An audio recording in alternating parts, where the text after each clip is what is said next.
And I think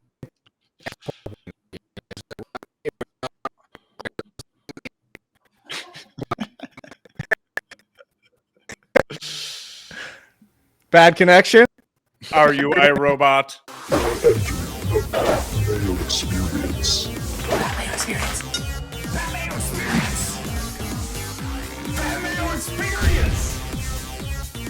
Experience. Welcome to the Pat Mayo Experience presented by Underdog. It's now time to take fantasy football seriously for 2025. I think that's what year it is. Pretty sure it's 2025, but hey, I could be off. All these years blend into each other right now. Right now, we're talking about the 10 most difficult players to rank for this upcoming season. We got a bunch of positions. We got two analysts on the line because they're having problems ranking these guys. We're going to get them in the box. We're going to figure this out, hammer it down, and see where they end up. I want you all to use code Mayo at Underdog right now if you want to get into the best ball game. We've already got shows up on that. The Pick'em game, we got shows up on that as well. Code Mayo will get you a free pick and a deposit bonus of up to $1,000. First up, you may remember him from the past 12 years of the Pat Mayo Experience from theathletic.com. It is Jake Ciely. Sir, you're looking good. It's summertime. I'm ready to talk football. You sure you're ready? I don't know. We usually don't connect until about August. So I know. Listen, we're 2 months out from that now. I'm getting fired up. That's a good thing. How's your golf game? Good. Yeah, that's what's most important. Better than Ian Hartitz right now, where from fantasylife.com, we were just talking before the show, just getting into golf, but shockingly getting better at a rapid rate. Hey, man, I have been lucky enough to break 90 twice in my life. Yesterday, I shot a 103. So, you know what? Most important shot is the next one. I mean, end of the day, just fun to have some brews and stay outside with some friends. But great to be here, Pat. First time, long time.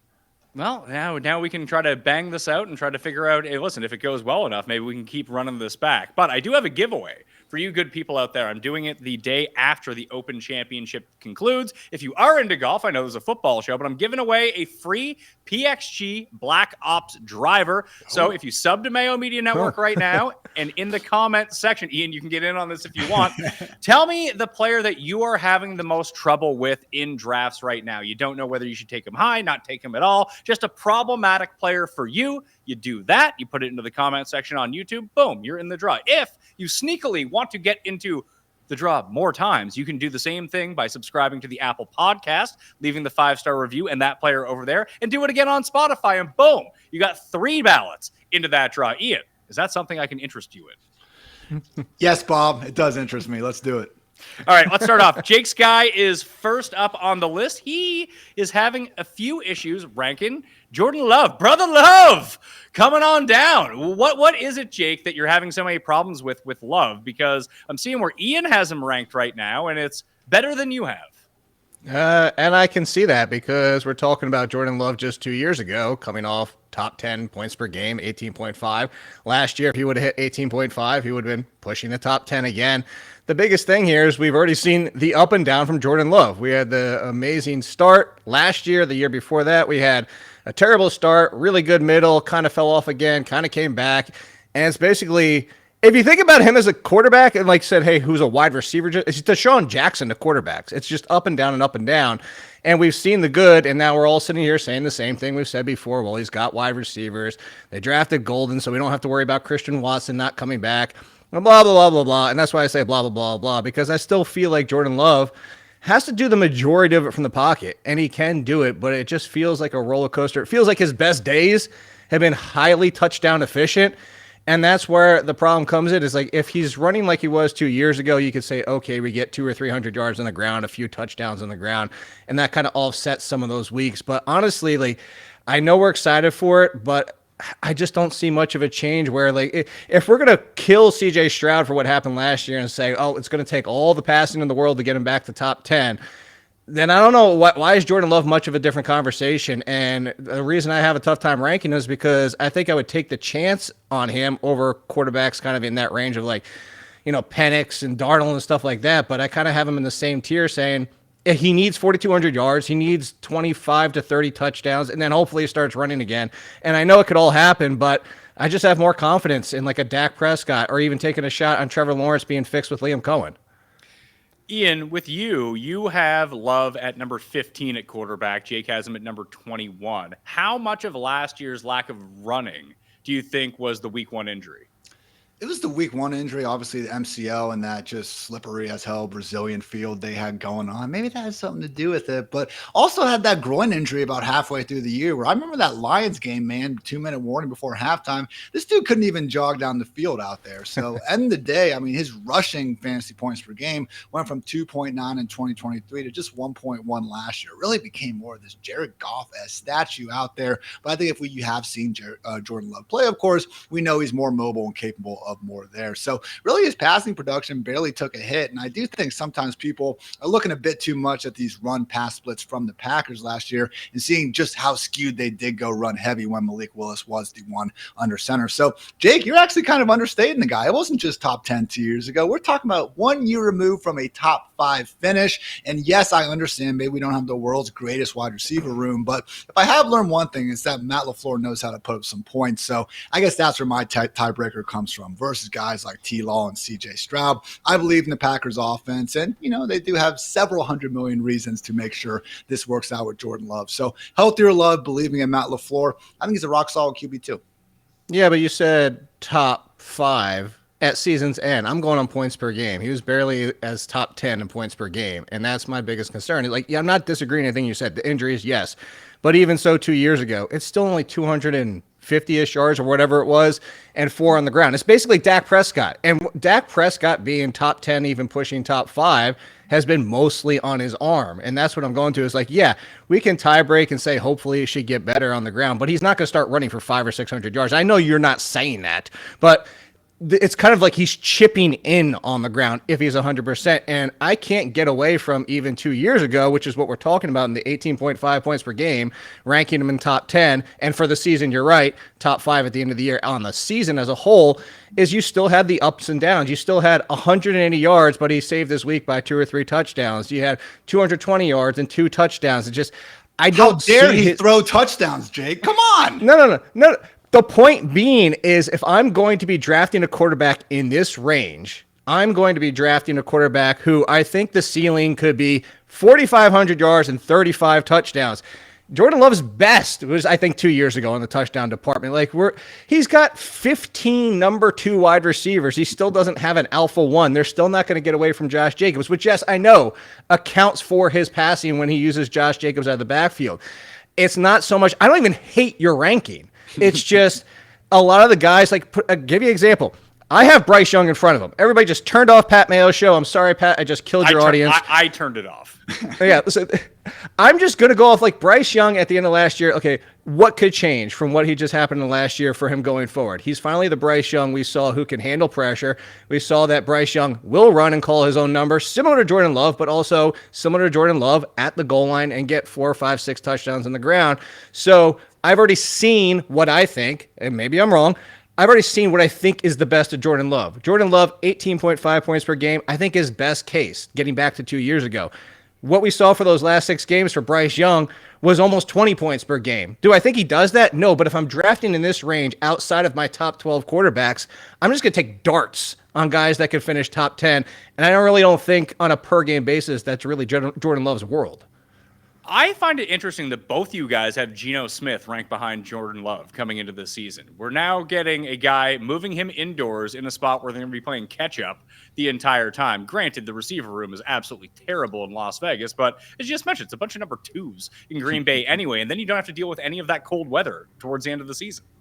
I do think the presence of guys like Geno Smith, even like a Matthew Stafford, you can say when he does peak is going to give you something similar to Goff or the Tuas of the world. I mean, that is why I don't really feel the need to attack the, Bo Nix, Caleb Williams, that low-end QB1 range, because one of the smart things Jake did say there was actually, looking at, again, just kind of how flat the position gets. So if you want to go ahead and use that round 3 pick on a true dual-threat alien, the Josh Allen, Lamar Jacksons of the world, be my guest. But otherwise, I'm kind of taking a page out of Ricky Bobby's playbook and going first or last. So yeah, man, Geno certainly deserves to be in there. Don't think that Pete Carroll's exactly going to be, trying to be the most pass happy unit in the league. But hey, if you are trying to find someone like a Bryce, like a Jordan Love, and like a Geno that can chip in the 250, 300 yards and a couple scores on the ground, might be onto something, Mr. Mayo.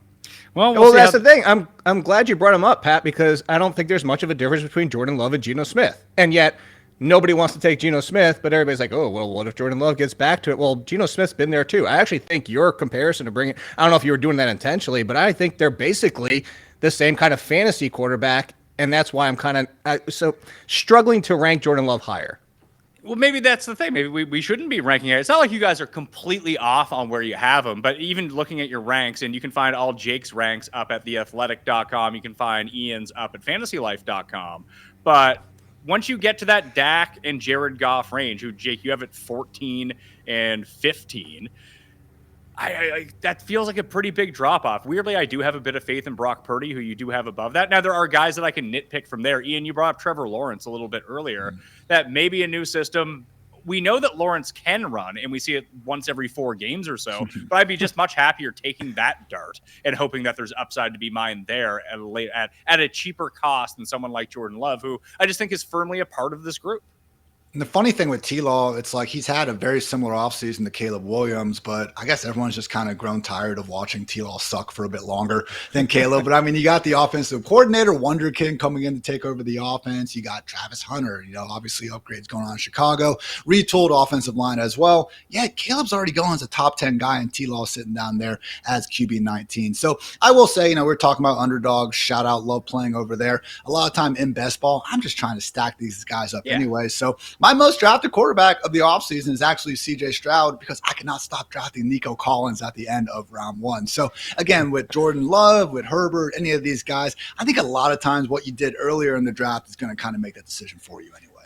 I think it's important to differentiate as well between drafting a best ball team and drafting your season-long team, because so much of the quarterback that you end up taking in best ball is influenced by whoever you end up drafting in the first 3 rounds. As you just kind of mentioned, if you're going to take Nico Collins at the end of the first round or early second round, then you're just going to inevitably end up with CJ Stroud, because that's the best stack that you can make with Nico Collins. And 2, no one really wants CJ Stroud out of that, so he's just going to fall in drafts. Exactly.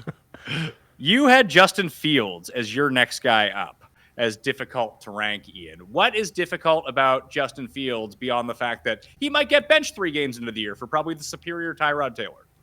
Well, that's the thing. We have not seen Justin Fields with a remotely long leash since that 2023 season, when he kind of turned into this top 5, top 6 fantasy quarterback. And what we've learned over the years through the Taysom Hill experience, even some of the lowly Anthony Richardson games, you can flat out suck as a real life quarterback. But if you run the football enough, you will be just fine in fantasy land. So with Fields, I think it's one of those things where we give him credit for rushing, obviously, but it's almost not enough. We're talking about Fields, Lamar Jackson, Jaden Daniels, only quarterbacks in NFL history averaging north of 50 rushing yards per game. So I understand we are not looking at a polished passer, but when you just start running the numbers, it really doesn't seem to matter more times than not. So it just makes me think, okay, kind of got him around that QB 10, QB 12 range.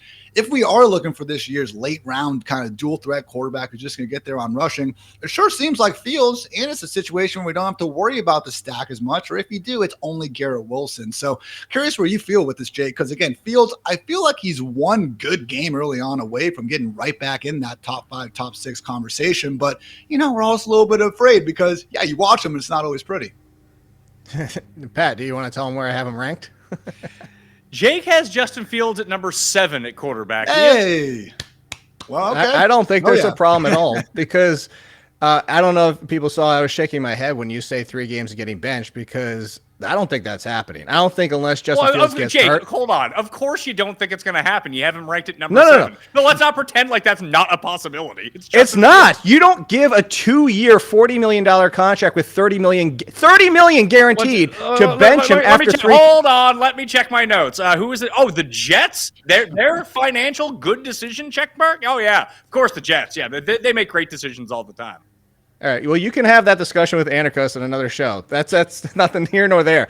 $30 million guaranteed. He's not getting benched. He might get hurt, yes, but he's not getting benched. I will go down with that. You can make me eat a hat or whatever it is on your show in week 7 when he gets benched. It's not happening because they gave him that contract because of what Ian just said. Look, it's been ugly, and it could be ugly this year, and maybe they're going back to the well in 2026 because a lot of it is baked into 2025, that they can move on from Fields with the guaranteed money, with what the contract will be. It's essentially basically a 1-year deal. But they're going to see what they have. They're going to see if they can roll the dice and get with him. And for us in fantasy, I bring this up to you every single year. I don't care because Daniel Jones didn't even throw a touchdown per game and finished as a QB1 because he ran for 700 yards and ran for 7 touchdowns that season. Ian brought it up. The dude runs. Justin Fields outside of Lamar Jackson, Jaden Daniels, and maybe if Jalen Milroe got the job, there's only a handful of quarterbacks that have 1,000-yard rushing upside. And if he's just okay as a passer, which we just saw 3 years ago, which it was pretty of a miserable season. What was it, 2,400 yards or something like that? And yet ran for 1,000 yards and was a top 5 quarterback. We don't care in fantasy. If you want to have a discussion of that, we need to mute rushing for quarterbacks for this reason. That's a whole different discussion, but it doesn't matter because that's not how we play. We play and rushing matters most. So I'm taking Justin Fields as 7, and I say that my point being had nothing to do with, I'm ranking him 7. That's why he's not getting benched. No, I'm ranking him 7 because I don't think he's losing the job when you give him that contract. Well, clearly, that's why you're ranking him at 7. But if you want all those things, why wouldn't you just take Bo Nix instead? Because I don't know. Upside. Go ahead, Ian. This is your quarterback. Go ahead. Yeah, he just doesn't have the same ceiling that Fields does as a pure exactly. Player. And I mean, look, when you do, Jake, honestly, I need to update my ranks right now. I appreciate you going out on the limb and being brave with it because, again, once you get past Jalen Hurts, and maybe Joe Burrow, QB4, QB5, why is Mahomes still up here? All right. It's been 2 years and counting now that we've seen that he is a borderline QB1. Blame all that on Matt Nagy. That is fine. I'm not trying to say Mahomes is overrated in real life or anything. But, man, again, Tyrod Taylor, love this stat, led 3 drives last year, threw 3 touchdowns. But he's also how freaking old at this point, all right? It does seem like Fields is going to be the QB1 for better and for worse. And, again, at that point, he does deserve to be a QB7. So, love that call, Jake. And, again, these guys just don't bust, all right? 31 QBs, triple-digit carries in the last 10 years, 28 finished as QB12 or better on a per-game basis. So, love it, Jake. Good call. Let's move on to R.J. Harvey in the Denver backfield. Jake, things were looking great for R.J. Harvey. Now, with J.K. Dobbins, they're not looking so great. No, they're not. Or are they? Well, I really don't think they are. I actually didn't move R.J. Harvey much in my ranks when this happened. I was actually getting a lot of pushback for not having R.J.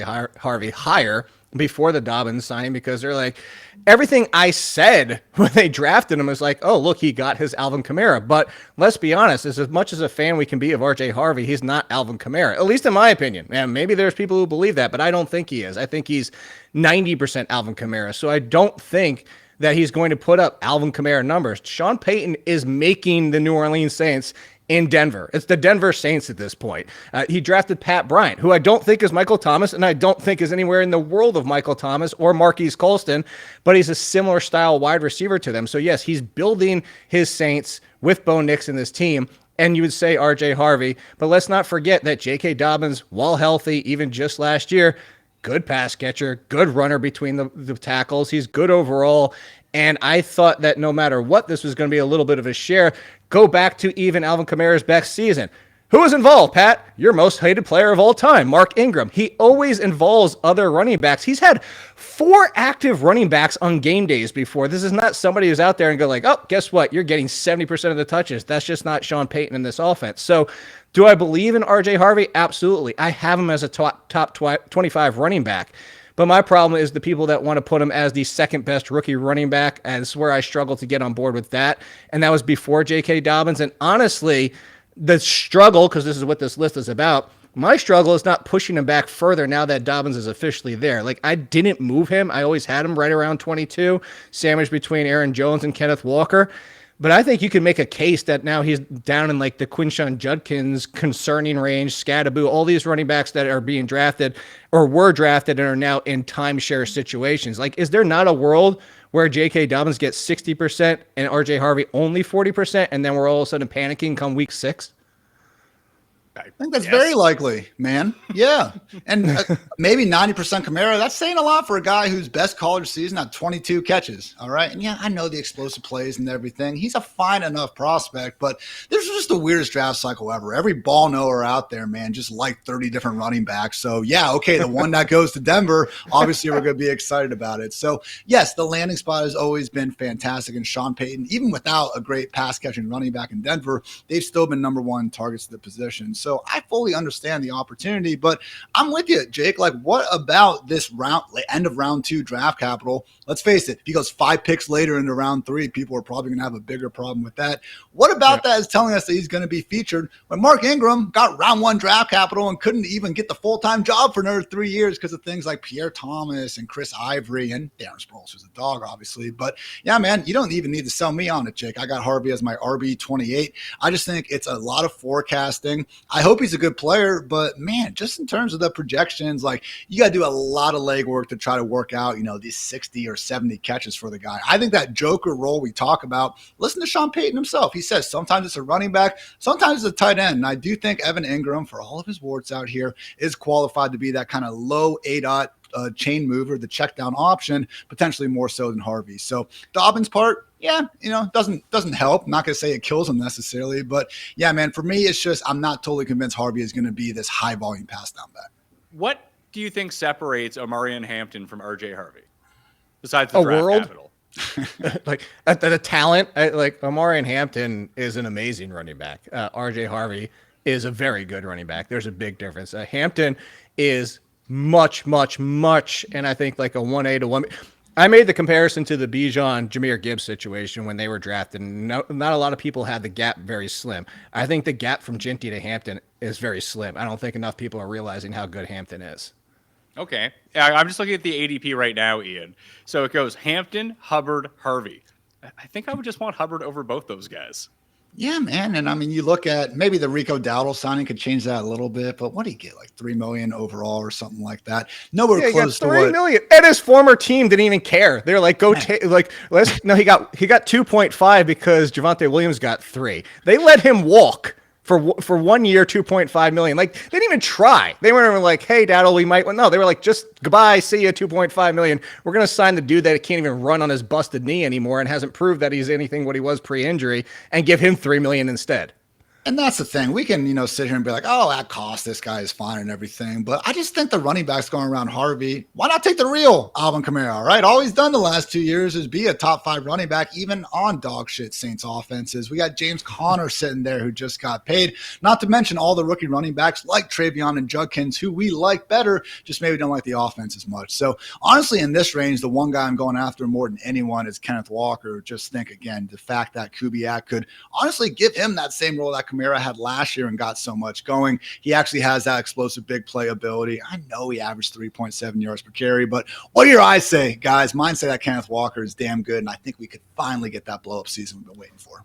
How much do you think of this propulsion of rookie running backs has to do with, and Jake, we've been doing this long enough, and we always want to be early on a guy, and that can be my guy, and I can be right about this. But now there's so many people talking about fantasy football and making these picks that if you get hit by, like, even if you had Bucky Irving last year, for example, what are the chances you kept him to the point where he was actually good for you? 50-50?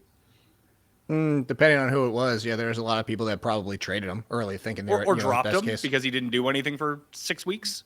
Yeah, it's a good chance. But we talk about Bucky Irving like he finished RB8, not RB22 or whatever it was. Yeah, but DJ, why? Because he did nothing for like 6 or 7 weeks. Well, that's because if you were patient until he took over, then like the RB8 that you're bringing up, I know that Ian referenced that, but to your point earlier, Pat, what we've done in previous years is I think that you kind of hit on something that's even more prevalent now is that, again, you talked about how long you and I have been doing this. And there's always that group think in the fantasy world, and it's like, old. I know. It's the RJ Harvey's the perfect one. It's like RJ Harvey is a little bit underrated for this draft. Goes in the NFL draft, goes to the Broncos, and it's like, oh, I told you. And then people are on Twitter or whatever the hell you want to call it, or Instagram, whatever people use these days. Yeah, I'm old. And they're sitting there like, oh, this guy's talking him up. I saw him talking to Puck. Well, I need to move him up because I need to look like I'm the guy who's the highest on him. And you have this fighting, and all of a sudden, these running backs, basically rookies, I forget running backs, just rookies as a whole, end up moving up more than they should because it's all these people trying to one out each other because they don't want to get left in the noise and being like, oh, you weren't in on them. And it's just the fact of like, they want to just make sure that their voice is heard. Well, Ian's next guy is Isiah Pacheco, which I find interesting because Ian finds him hard to rank. He puts him up here. He has him at 24 at running back. So do you, Jake. And when I'm thinking about it, if he's fine, if he's healthy enough, and 85% of what he was, and he might be better than that by week 1. We'll end up seeing how the reports end up coming out. Why wouldn't you take him over RJ Harvey? I mean, I think if we're sitting here in week 1, we probably rank Pacheco well ahead of him. And you can talk about, are we playing for week 1? Are we playing for down the stretch when rookies break out? And I'll hear that argument. But with Pacheco, it's just this uncertainty on how much of last year was due to that injury. Because for all the, hate and slander we like to throw towards Kareem Hunt, for good reason. I mean, he had pretty terrible advanced numbers and anything other than success rate last year. Pacheco is every bit as bad. And he did come back from the broken fibula. Sounds like a good enough excuse for me. All right, guys. But again, he was back at the end of the season. He was active, suiting up in the playoffs, and then was this muddled 3-back committee with, again, Samaje Perine also mixing in. So he's out of the picture, but I do wonder if we just kind of have this skewed view of the Chiefs RB1, because now, guys, it's been quite some time since we have seen the Jamal Charleses of the world or early career Kareem Hunt really making a lot of money for their fantasy managers. I mean, just going back these past 6 years, we had Damian Williams finish RB24, CEH was never cracking, RB21, Jerick McKinnon RB27 in 2022, and Pacheco last year in 2023 was the RB14. So again, you just start kind of looking through the history of Andy Reid's running backs, and it does seem more and more like it's less of a system thing and more of a, oh yeah, Jamal Charles, LaShawn McCoy, all these guys were really good, much better at football than someone like Isiah Pacheco. So Jake, I don't know about you, but I don't necessarily think Pacheco is this great real life talent. I mean, the dude runs harder at the ground than just about anyone. I don't think that's necessarily a good thing, though. It's kind of just funny more than anything. So with Pacheco, it's just like, I'm not even scared of Brashard Smith, but I'm just not sure he himself is even going to be someone overly trusted, because we could be sitting here in week 1 and we go, oh yeah, crap. They're using the same split committee they used at the end of last year because Kareem Hunt's back. Yeah, I was actually considering Pacheco for my list, and I said you're not scared of Brashard Smith, and I'm not scared of him, but I'm concerned, mostly because we've seen this before, and you brought up Jerick McKinnon. Well, Jerick McKinnon and all the rest that they've used in the past, these pass-catching running backs, I think that's what Brashard Smith is best at for this backfield, where even if Pacheco's the guy, I don't know that Smith isn't the pass catcher. And you go back to 2 years ago, and I know Pacheco caught like 99% of his passes. I know I'm exaggerating a little bit there, but there was still, if you look at his targets, when you include Edwards-Helaire and I think still McKinnon, there was more targets to the other running backs than what was involved for McKinnon or for Pacheco. Pacheco still had a fair share, but there was more going to those other running backs. And the fact that what I bring up is what you're bringing up, is there's always some form of a committee. And even with the Brashard Smith and Jerick McKinnons of the world, as we've seen with the Chiefs before, this doesn't necessarily mean that, like, okay, he's our pass catcher, so he comes off the field when we get to the 5. No, like we've seen, they get out there and they have their formations where like it stays out there. Jerick McKinnon was getting rushing touchdowns. It's just what the Chiefs do because that's their offense. So I'm with you. Like if we knew Pacheco was 100%, I'd probably move him up a few spots, but I'm not going to put him inside the top 15, even back to where he was 2 years ago, just because I don't know that this isn't a full-blown committee and just we're banging our heads against the table the entire year. Here's the problem, though. He's being drafted as running back number 29. Yeah. And I'm okay there. I have him slightly higher than that, and I would take him as a back-end RB2. But what's his ceiling? And I think that's the question here, is his ceiling an RB1? Because I would say no. Yeah, I mean, I don't think it's too far removed from that. Again, he had an RB14 finish in 2023. It's just like, I think that's his ceiling. We're doing a lot of legwork to assume he's just going to take over this backfield. When, again, I know we don't think much of Kareem Hunt in the year 2024, but this is what Andy Reid thinks. And I think they look at this guy and they remember the good times a lot better. And that's why they got Elijah Mitchell now, too. Yeah. Oh, well. No, I'm just saying like that. I'm saying like if Kareem Hunt is toast and off the roster, Elijah Mitchell take like the Kareem. I think that's my point. Is like the Kareem Hunt / Elijah Mitchell. It's only one of them. Like Pacheco and Smith, they're locked in. I would put it in quotes. The Hunt / Mitchell role is the one that's up for grabs. But I think my point there is that role isn't going to completely go away. Like I just don't see Pacheco getting more than 60% max of the touches. And yes, the Chiefs offense will give him touchdown equity, but I still think that comes out as RB 14, 15 best case scenario. Which I don't think is bad. Like you're going to draft the way that I envision using him on your fantasy team this year is you draft him as a running back 3, which is where he's going, but you've overloaded other positions. He seems, as long as he stays on the field, someone you can just plug and play as your running back 2 in your lineup every single week and be okay with it because the rest of your team is really good. And he's not going to he's not RB24. Agree. Yeah. But he could end up like running back 14 for the year or something. And that's a big win. Very wide range of outcomes, I think, is the moral of the story. I could see RB14 happen. I could also see a committee where he finishes outside the top 40 options. And again, that is a scary click when you still do have meaningful players at other positions on the board. Yeah, there's like everyone in that range kind of feels like that to me. I get the want to draft like Caleb Johnson ahead of him, Jake, but I have Caleb Johnson a spot behind him.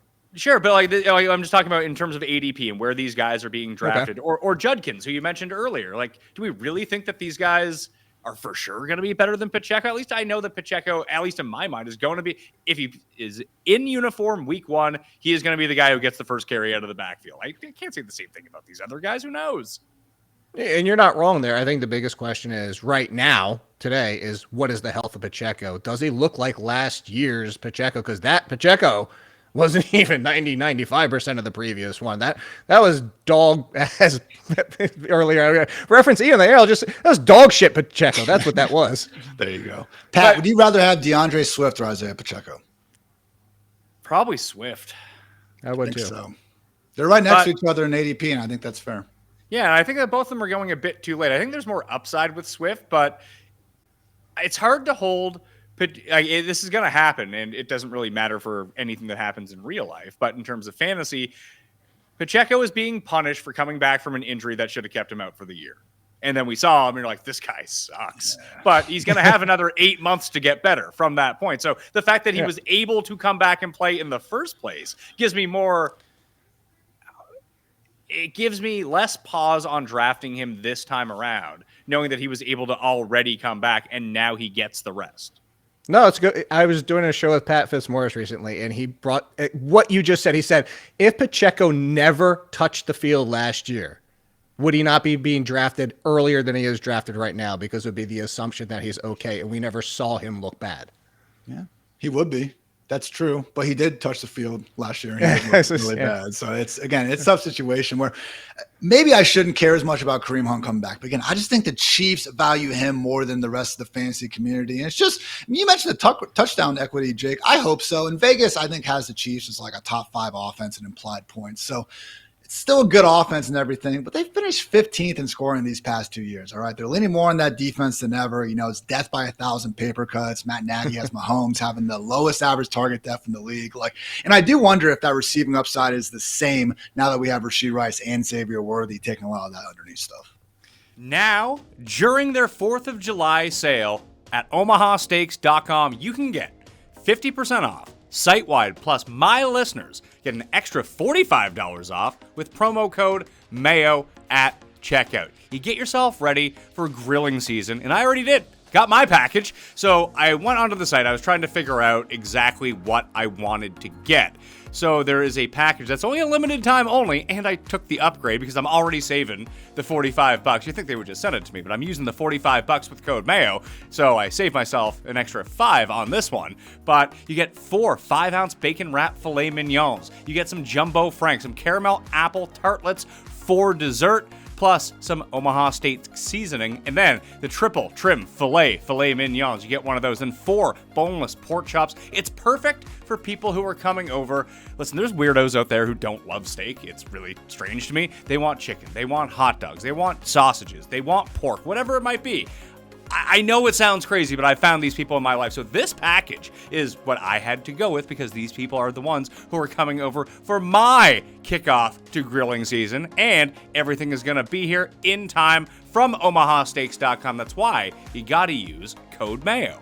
Get fired up for 4th of July with Omaha Steaks. Visit omahasteaks.com for 50% off site-wide during their 4th of July sale and earn an extra $45 off. Use promo code MAYO at checkout. That's 50% off at omahasteaks.com and an extra $45 off with promo code MAYO at checkout. See site for details. Next one, Garrett Wilson. Jake, you have Garrett Wilson as wide receiver number 20 with your main man, can't be stopped Justin Fields, as quarterback 1 or something like that. Garrett Wilson for you, Ian, is at number 16. So, Jake, what is it? Is it just the Justin Fields effect? Because there were the waves 3 years ago, at least, where DJ Moore looked pretty good with Justin Fields. There was. I mean, DJ Moore in his time with Fields was pretty productive. So was Darnell Mooney with Justin Fields back with the Bears. But the problem is what is Justin Fields as a whole? I brought up that season. I actually overshot it when I said, what was it, 2,400 yards? It was 2,200 yards. And I know it was only 15 games, but good God. Like, why I say it's a tough rank is because the player Garrett Wilson, people that follow me and have watched you and I together on the show, they know I love Garrett Wilson, the talent. The opportunity, he should be 30% target share. Like, Justin Fields shouldn't be looking at anybody else on this team most of the time outside of the backfield. But that's even part of Justin Fields too, is he's not a big check down thrower to his running backs. And I know some of that's been talent, chicken egg argument, whatever it might be. But even if we're talking 130 targets, 140 targets for Garrett Wilson, how many are catchable? What's going to be the effective rate? Like, what is the touchdown upside that Justin Fields is actually throwing for? So as much as I can love Justin Fields, the fantasy quarterback, I'm acknowledging the risk that comes with Garrett Wilson and the rest of the passing game, depending on what the passing game looks like with Justin Fields at quarterback. So I have him at 20 just because, and I know part of it is early on Chris Godwin, but I go to the contract on that one too. There's not a clause in that contract for injury, which makes me feel like the Buccaneers are saying, yeah, we know Godwin's okay, but we have time to find that one out. But Godwin, if healthy, Evans, Metcalf, McConkey, Adams, McClure, I just don't know how to put him with the questions that I see with Justin Fields, the thrower, ahead of all of those, even with the target share equity. So I don't disagree much with what Ian has, but that's why I find him a tough rank. Is like, I want to rank him higher. I really can't. I would take all those names I mentioned before I would consider Garrett Wilson on the board.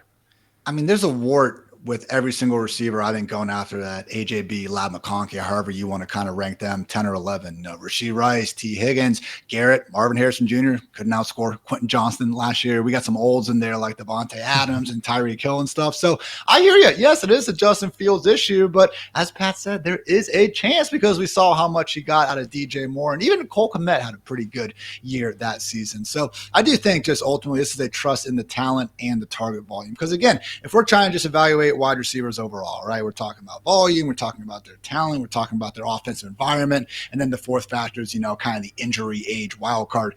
Garrett Wilson has a bright green check mark in 3 of those categories, and I'm just saying the other guys around him really are not going to be clearing the way with 4. They're all going earlier in the drafts as it is. So really, for me, I mean, you said 140 targets, Jake. How about 180 out here, all right? Josh Reynolds in the year 2025 is supposed to start for the Jets. They still have Allen Lazard around after maybe the saddest trade request in documented human history. So I just think with Garrett Wilson, again, you said it, man, the talent's there. The list of wide receivers to crack 1,000 yards in each of their first 3 seasons, littered with absolute fantasy stars. I am buying that enough where I am going to, again, buy him closer to ADP, unlike you where, yeah, I mean, you're not going to be getting many of them in drafts if he is your wide receiver 20.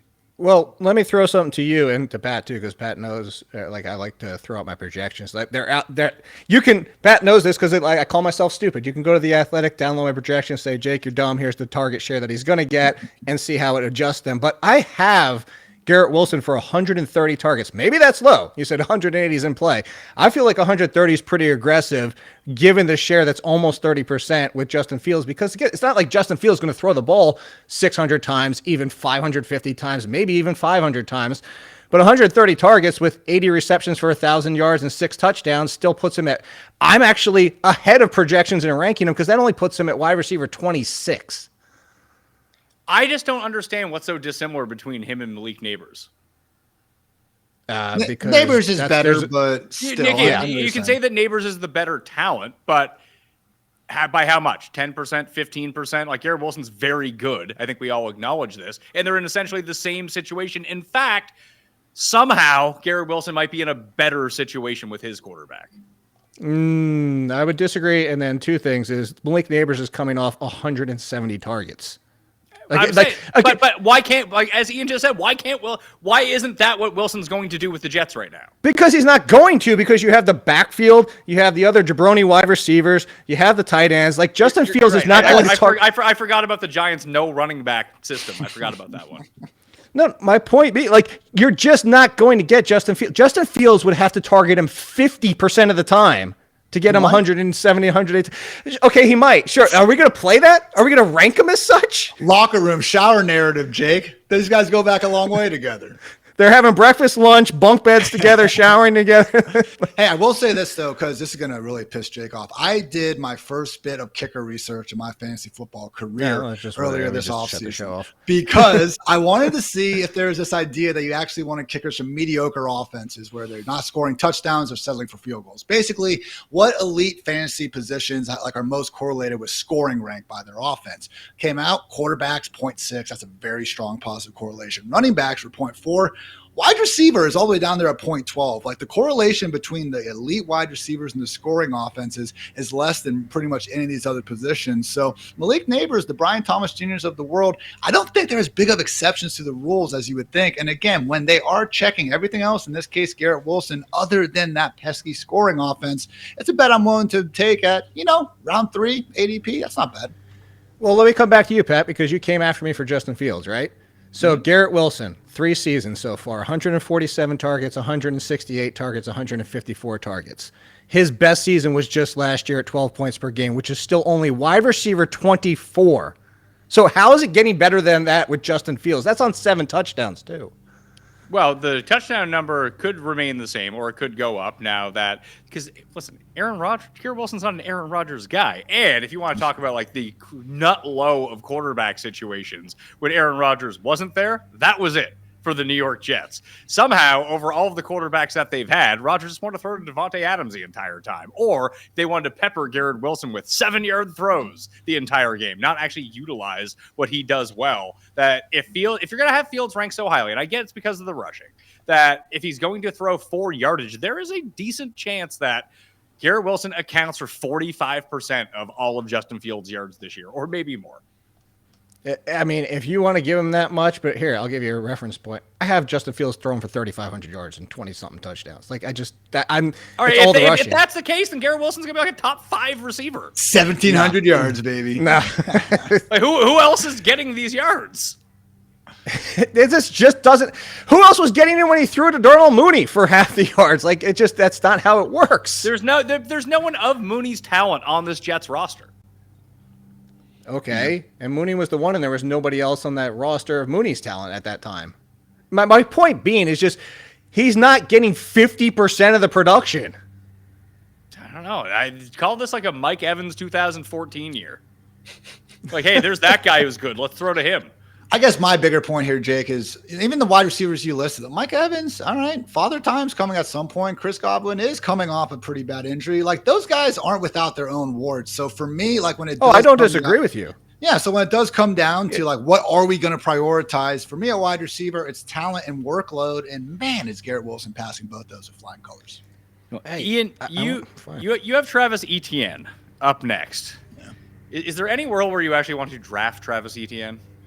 I think so, man. I think he's one of these guys where he's been playing so banged up and honestly just not really getting the benefit of the doubt for playing through some of these injuries. I mean, I am old enough to remember when this dude was posting RB1 caliber numbers, in 2023? That happened then, all right? So, yes, 2024 was a little bit messed up, but you do look at, again, the hamstring injury going on early on. Then he had a shoulder issue as well. And then obviously Tank Bigsby doing his thing. But just this ranking and where he's been going in draft, it feels to me like it's one of these kind of offseason phenomenons we see with a lot of guys. Mark Andrews and Dallas Goedert were having it too, where when you hear rumors of a trade or maybe it's a cut candidate, that drags their price down almost the entire offseason. And even once those kind of concerns are cooled and we don't have to worry about it, they just don't get enough of a bump as they should have gotten. So what's the real problem here? Bashaw Tutin, 4th-round rookie. Yeah, I guess, all right, he could be Bucky Irving, but put up every single 4th-round rookie we've seen, man. Not many of them are ending up as Bucky Irving. So Travis Etienne, he was picking the 1st round for a reason. We've gotten 2 really good seasons from him.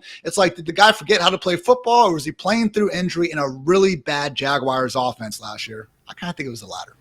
Here's what you can do, Jake. You can draft in the same range at ADP 103, 104, 106, 107. You have your pick between Najee Harris, Etienne, Jordan Mason, and Javonte Williams. I think of that group, I would take Etienne. I would too, because Etienne has a top 5 finish 2 years ago. And granted, most of it came on the first half of the season. So I'm not saying there's not concerns with Etienne, but we're talking about players in this range. Okay, who could finish top 10? There's only one name in that group, in my opinion. It's Etienne. Look, I love that the fact that you bring up Bashal Tootin, and I'm not coming for Ian because I agree with him. It's like, that's one where like the community just went bonkers because look how explosive he is and all this stuff. I get it. I like. There's that, but you like some good fantasy team names can be made if you take them too. So you might as well go get them. I mean, that's the biggest reason. I only draft players on names alone. That's why I keep do. losing. That's like my strategy of how I draft. Look, Tootin is explosive. Yes, Tootin is. You know what he is? We talked about earlier in the show. Do you have explosive toots? That's what you're saying. Yeah, I do actually. So note that there. He's the epitome of what we're talking about with these rookies' excitement. Like, not every rookie is going to hit. I just love that Ian said Bucky Irving too. Well, guess what? Bucky Irving was one of how many? It's like every single year, like, who's the next Bucky Irving? Who's the next Puka Nacua? Who's the next what? Okay, maybe it's 1 out of the 10, but like, chill out. It's not going to be all 10 of them drafted on day 3. Like, realize what the chances are here. And the concerns with Tootin are, 1, he's not going to be handling much between the tackles continuously. Can he run between the tackles? Sure. Do you want him running between the tackles 15 times a game? Absolutely not. Part of the concern, too, is because he's putting the ball on the ground. You think a first-time head coach is going to tolerate putting the ball on the ground? We just saw this happen last year with Dable, with Tyrone Tracy. As explosive and good as Tyrone Tracy was, he got benched to go back to freaking Devin Singletary and the other jokers in the Giants' backfield because they got tired of it. And I say that to say is like, Tootin can be a great piece of this backfield. Amazing. He might even be the most valuable if Etienne is truly toast and they have to figure out something with Bigsy or whatever it might be.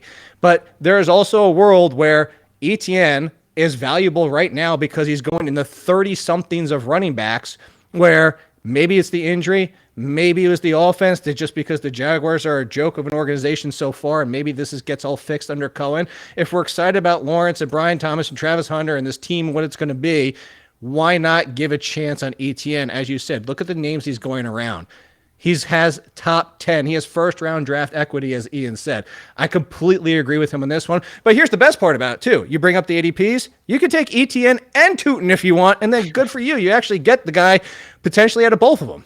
Well, and that's the whole idea and the way people talk about Bucky. You would think Rashad White, he must have finished like the RB60 last year. He was the RB23. They both finished top 24. Rashad White was only out of the picture, only wasn't playing more than 50% of the snaps after he had that back-breaking, game-losing fourth-quarter fumble against the Cowboys in Week 16. Liam Cohen got to watch Bucky Irving against Rashad White, who people unanimously consider to be a shitty professional running back, for 16 weeks before he finally made the full switch to Bucky Irving. So again, like, I get it, guys. I am smart enough to look at a speed score and say, oh my God, look, this guy actually is explosive. Nothing's wrong with Tootin. I'm not trying to completely hate on this guy, but just the fact that we're giving him such a level of benefit over someone like Travis Etienne, who has done great things at the professional level. Couldn't be me, man. So, look, it's one of these situations where it's one of the cheapest backfields to get exposure to. So, I agree with Jake's latter point, too. If you want to take Tootin, Etienne, that's fine. One of these guys is going to break out, and as much as everyone wants to look at, the Dallas backfield or the New York one to try to find this situation really be targeting, I think it's Jacksonville, and I think Etienne's the answer. If you want to try to mine anything from the Dallas backfield, just take the guy that no one else is taking, and eventually everyone else sucks in front of him, and he'll play. Miles Sanders. There we go. Oh God! Boy, that might even be a bridge too far. So one of you two should do the article because I don't write anymore. The fact that I wrote for so long, despite being a person who cannot read, is very tough. But I did it for so long, and maybe AI can get me back into that game. I don't know, but like we've just talked about a bunch of players who are essentially suffering from what I like to coin the Marvin Harrison effect. And no, it's not. Maybe murdering people if no one really notices or talks about it. Allegedly. No, it's you've just been on everyone's team for so long, no one wants to draft you anymore. Not wrong, man. Hines Ward was like this too. Hines Ward stuck around as a valuable fantasy commodity for 5 years after anyone wanted anything to do with him anymore. And that's what we're talking about with these running backs. Yeah, they're slightly older, but like I've owned Pacheco 3 times. I've had Etienne on and off my team for the past 4 years. I feel like everyone has. Now there's like, I drafted him so highly then. He didn't come through, but now you're getting him for nothing.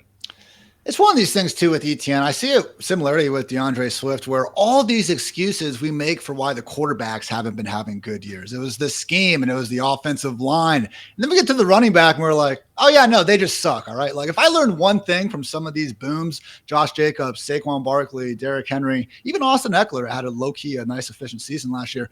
They were all really bad the year before, I think because they were in really bad offensive environments. So if we are going to buy the spruced up offensive line, the Liam Cohen effect, like this should be impacting the running backs who, let's face it, are more dependent on their supporting cast and their offensive environment than pretty much any position. The same efficiency correlation numbers I brought up at wide receiver, running backs, much more dependent on the offense. So big improvements in Jacksonville's offense, probably big improvements in ETN as well.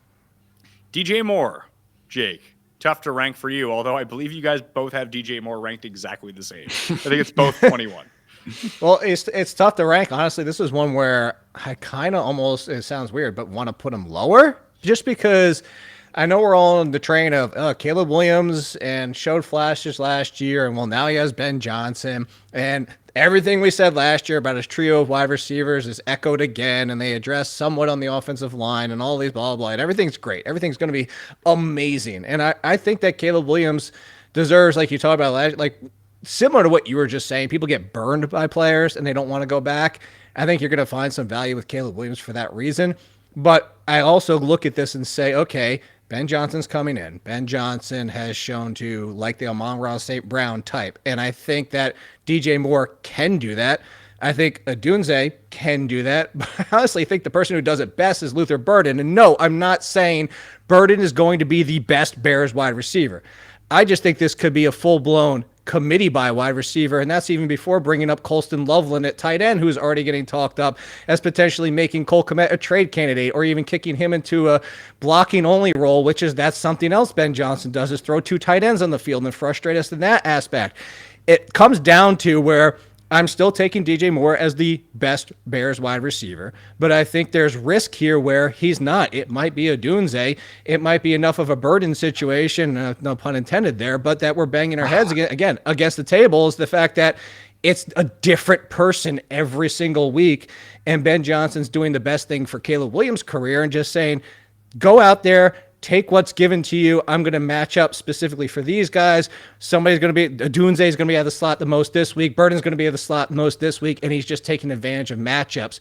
And the biggest reason I go to that, too, is because when you saw the Thomas Brown took over briefly last year with the coaching change for the Bears, is it led to what Caleb Williams, everybody wanted him to do in the NFL. One read, take off running. One read, take off running. Stop running around in the pocket and heaving it downfield trying to make things happen until you get comfortable learning the NFL offenses and defenses and being able to make multiple reads and go down the line and see these throws, is that it might just be a 1-2 read and then either run or dump it off. And, that just leads to even more potential for not the third wide receiver or the third option being involved. So it's not that I don't like DJ Moore.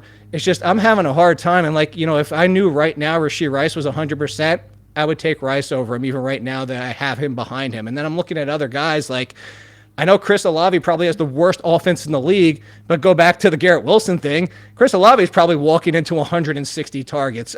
Jameson Williams on the Lions. Is there a chance that Jameson Williams sees more than any of the Bears just because, again, it's everybody gets involved?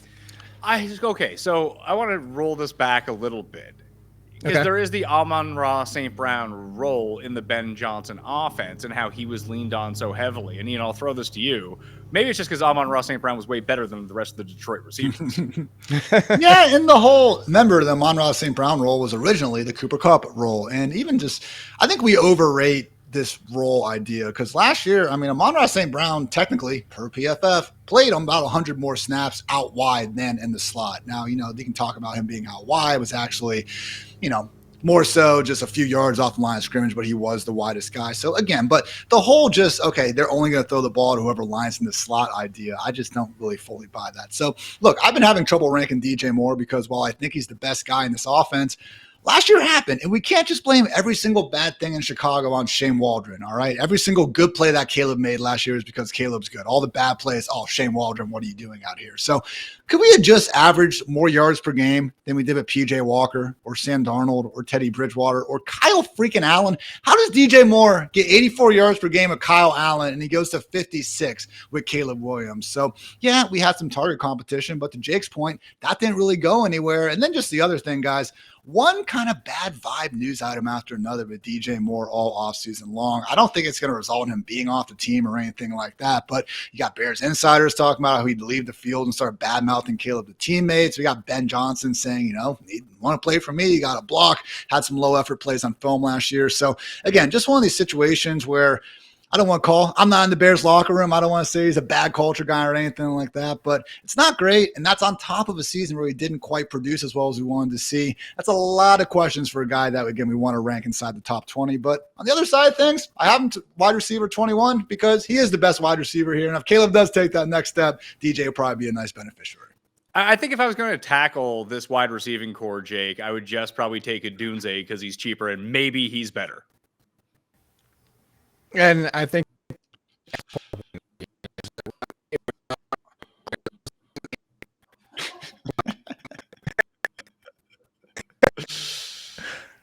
bad connection. Are you a robot? Oh, Ian, I'll throw it to you then. Yeah, there we go. Pat, I have a question for you. Where do you think Rome finished last year in PPR points per game? Oh, Jesus Christ. I don't know. 80th? Yeah, 59th. That's really bad. That's not good. It was truly bad. He's a rookie wide receiver. Yeah. He had a lot of uncatchable balls as well. And listen, he has the same quarterback, so maybe that's not going to improve. But if you're buying into that this offense is better and it is going to take an upgrade, taking the second-year guy with a better coach now who might break through against the malcontent, as you've labeled him, and DJ Moore, for a much cheaper price, that's probably the route I would take. Because if you truly believe that DJ Moore is the best guy and this offense takes a leap, 21's too low to rank him. And I don't disagree with you guys. Because if he hits his peak, he's probably like the number 9 receiver or something like that. But it could also just be a Dunze instead. And he's Roma Dunze from Italy.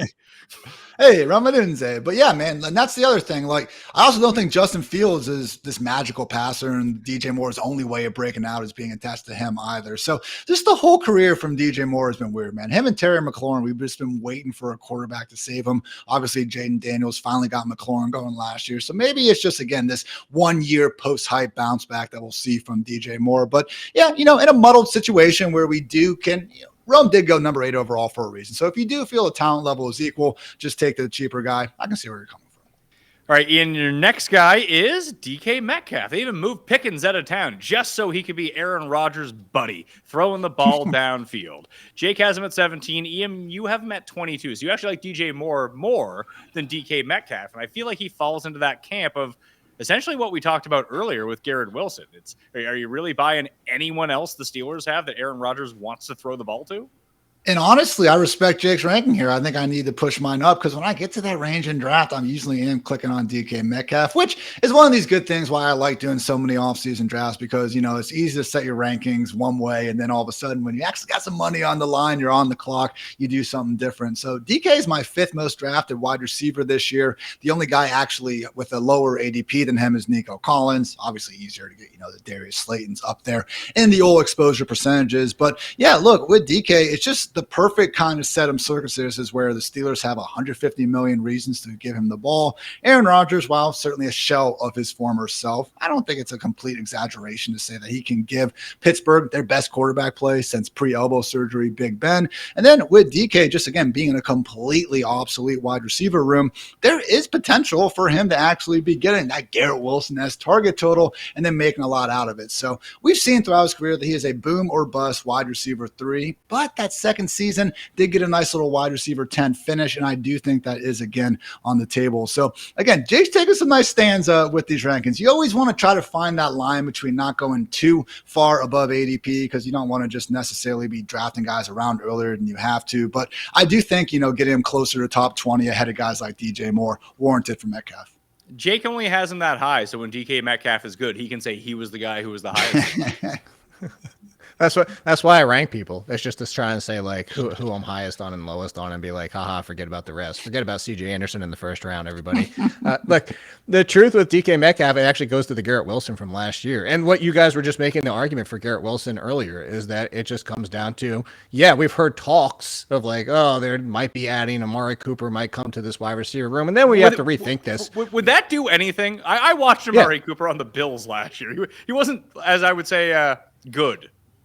It would do anything into the point of taking DK Metcalf walking into 150 targets to maybe it's only 130. It doesn't sound like a huge number, but it's the difference of having Metcalf where he is and then pushing him behind a Garrett Wilson and pushing him behind, maybe Marvin Harrison. Actually, it's a year two breakout instead of what we hoped for as a rookie. It just comes down to that volume. But as of right now, the volume is what we expected to. The season that Ian's talking about was 140 plus targets with the Seahawks, and that's really what we want from Metcalf. Is it going to be a fun, consistent ride? Absolutely not. Is it going to be fun roller coaster? Yeah. You're going to get some weeks where you're like, holy crap, I'm so happy I have DK Metcalf. He's top 10 this week. Then you have weeks he's like, 2 for 30, no touchdown. Son of a, you know what? And I think that's just what you have to accept. But that's why the DK Metcalfs of the world are fine. They're great as wide receiver twos, amazing wide receiver threes, but they're good wide receiver twos depending on how you build your roster around them. And I'm okay with DK Metcalf over some of these other names in this range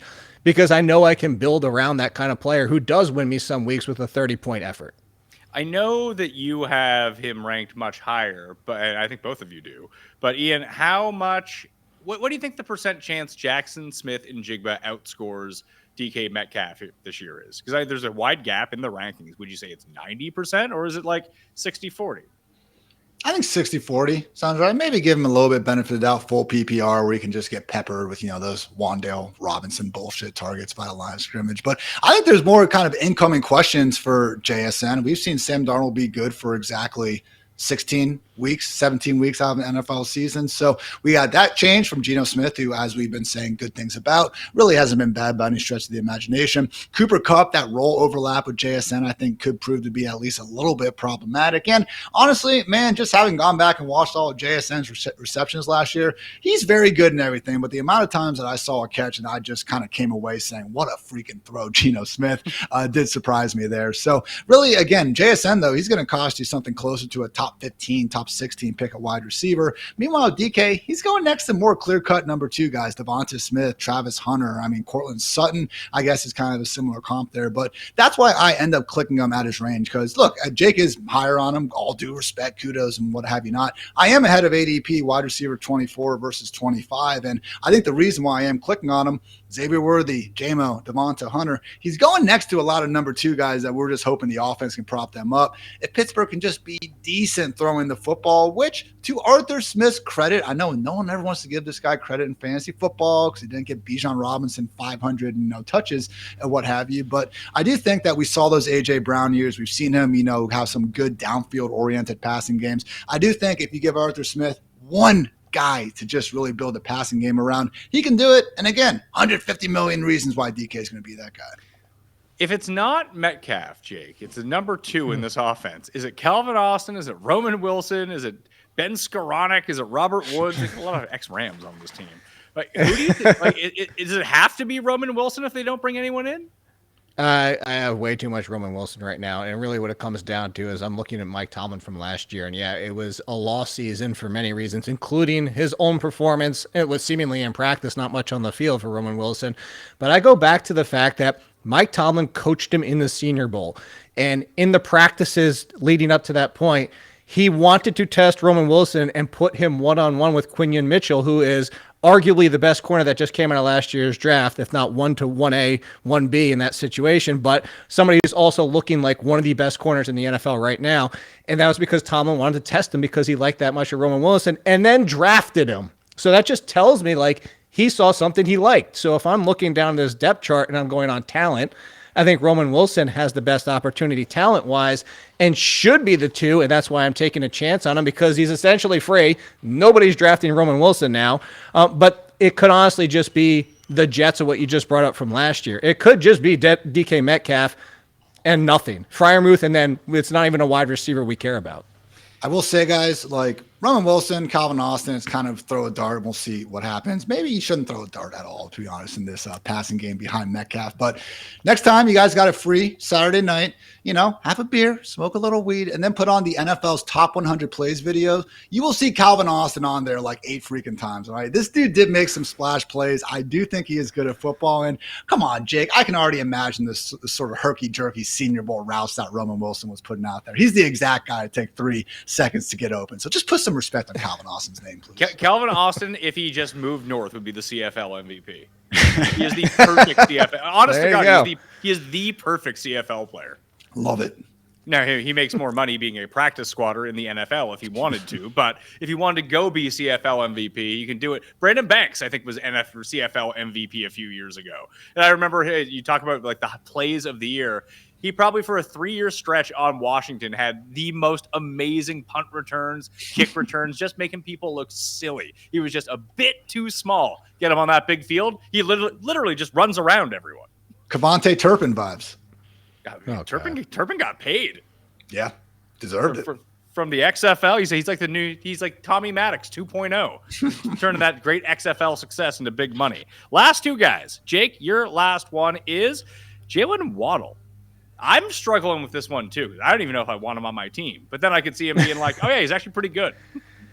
Well, and I think that's why, because Jaylen Waddle, the player, is pretty good. Jaylen Waddle also has a couple of dings going against him, including the dings to his legs that continue to be an issue at this point. And it's just like, oh my God, are we running down the Grant Hill path here where like they just can't stay healthy and the entire career is lost to injuries? But on the same point, I don't think it's only Jaylen Waddle. I don't think it's only the injuries. I think it's the fact that something you and I talked about on your show last year, and I did in some of my columns as well, is the NFL figured out the Dolphins. The NFL, smartly enough, the defense adjusts to offenses. Offenses have to come back, and then it's the circle. It goes back and forth and back and forth and back and forth. The NFL as a whole watched the Dolphins, and they said, you know what? Okay, all this speed, all these days, all these big plays. Well, we're not going to only just umbrella coverage you. We're going to do it in multiple areas of the field and just keep every damn play in front of us, and then good luck with that. And they fell apart. This is why there's talks about whether or not McDaniel's still going to be a head coach next year, is because they haven't adjusted back. And that's why I bring it up, is because I like Jaylen Waddle, the talent. If he was 100% healthy, I knew he was going to play 16 out of 17 games. I would rank him higher. But I still think, with all that being said, there is still the risk of Tua and this offense and just everything with the Dolphins that we're just not going to see the Jaylen Waddle we basically saw for one season. Like, that's right now, that's the outlier. Jaylen Waddle last year was in the 40s. If you talk about overall and points per game, it was actually even worse. I think he's in the 50s for points per game. And I know that that's really his also outlier was last year of like, that's his worst season. But if we're sitting in between the middle, if we throw out his amazing best season and then last year's season, we come around to a wide receiver 3. And I think that's kind of the issue here, is that could he do better? Sure. But am I going to rank him as such? I don't think I could bet on that anymore. Jake has him at 37, Ian. You have him in the mid-20s. What if I told you you got bonus points on your fantasy team for every time Adam Schefter tweeted out Jaylen Waddle has gone to the sidelines? Oh my gosh, wide receiver 5 overall at this point. But I will say he does have that kind of Julio Jones gene where you just always see him hobbling off the field. But like Julio used to do, he would come back on more often. He's played 16, 17, 14, 15 games over the course of these past 4 seasons. But I'll tell you what, I know he had like that week 14 or week 15 knee injury last year.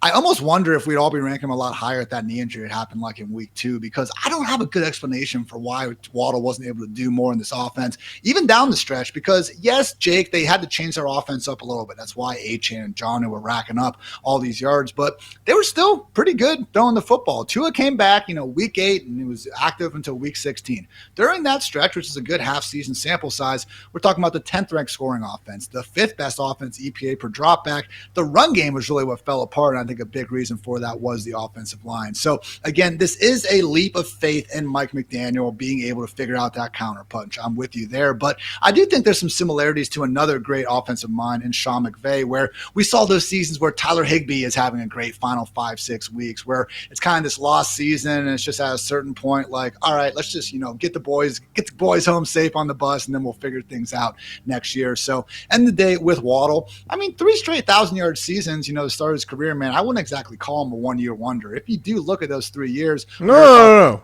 wide receiver 14. I'm talking about the 1 year.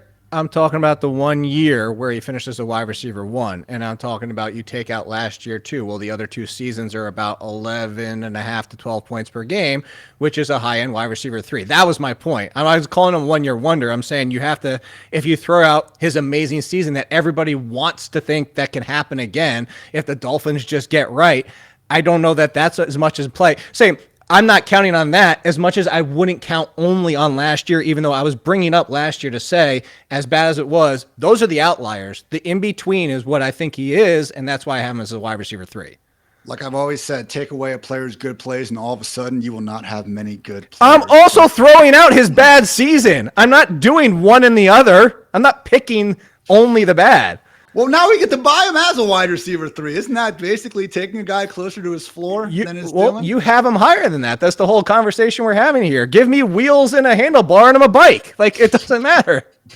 I liked Ian's better. There we go. Ian's metaphor. Better. Wide receiver 31 in drafts right now. I think him and Calvin Ridley are the 2 guys I've really been taking in this range. And again, I mentioned this before, the list of guys with 1,000 yards in their first 3 seasons: Garrett Wilson, Jaylen Waddle, Jamar Chase, Justin Jefferson, Michael Thomas, OBJ, Mike Evans, AJ Green, Randy Moss, and shout out John Jefferson back from the 70s as well. That's it. So again, yes, last year was bad, but man, especially some of the stuff going on with Tyreek Hill. Like, if Tyreek Hill really is going to be now facing this downturn of his career, which, let's face it, he wasn't great last year as well. Wheels up, Jaylen Waddle. Last one, and Ian, this one was yours. It's Travis Hunter. Yeah. I think this is ubiquitous across the industry. How do you know how to rank him?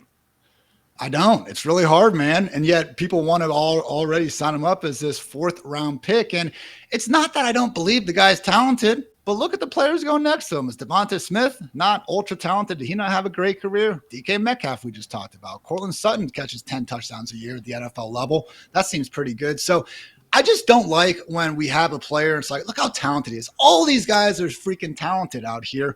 In his case, though, we have to worry about if he even has a full-time role in an offense that we hope is better. So, again, talking about some of those like boxes with wide receivers and stuff, freaking bright green check mark for Hunter's talent. I get that.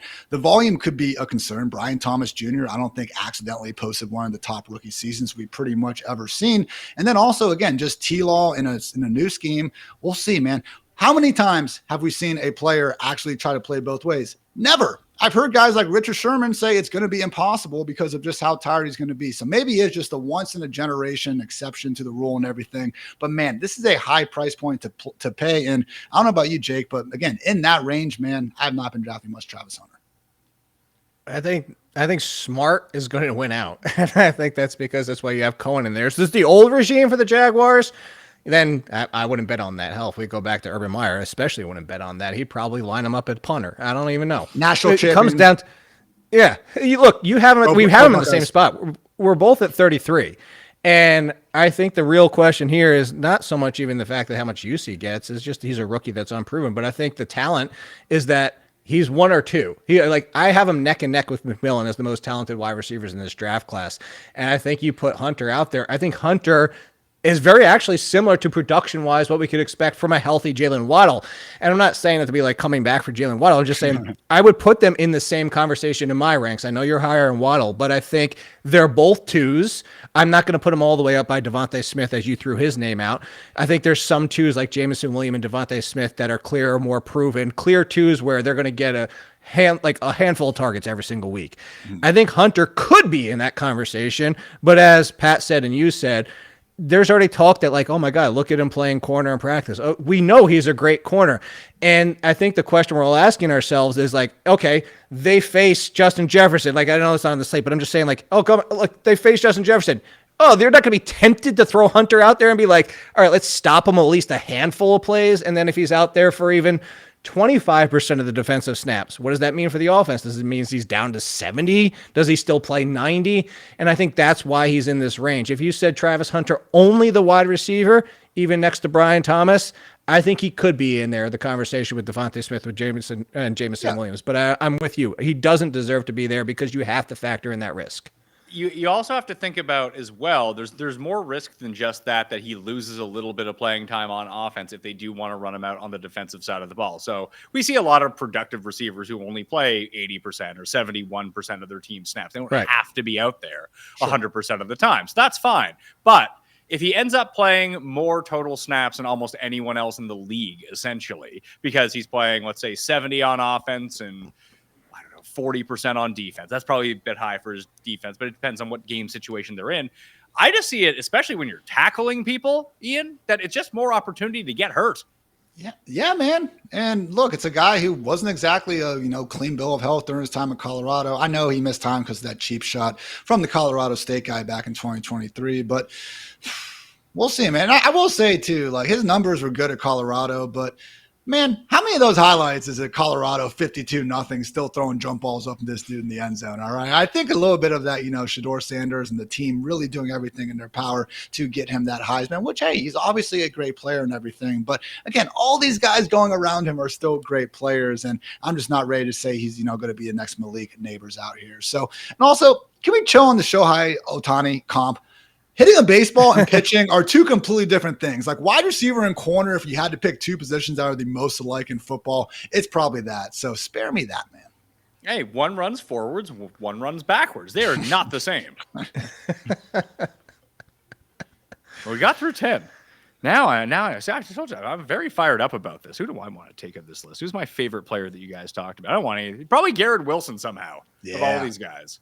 Like by far more than the rest of them. Then it's probably Metcalf. And then there's like a big drop off of the guys that we talked about to like DJ Moore, who I don't know.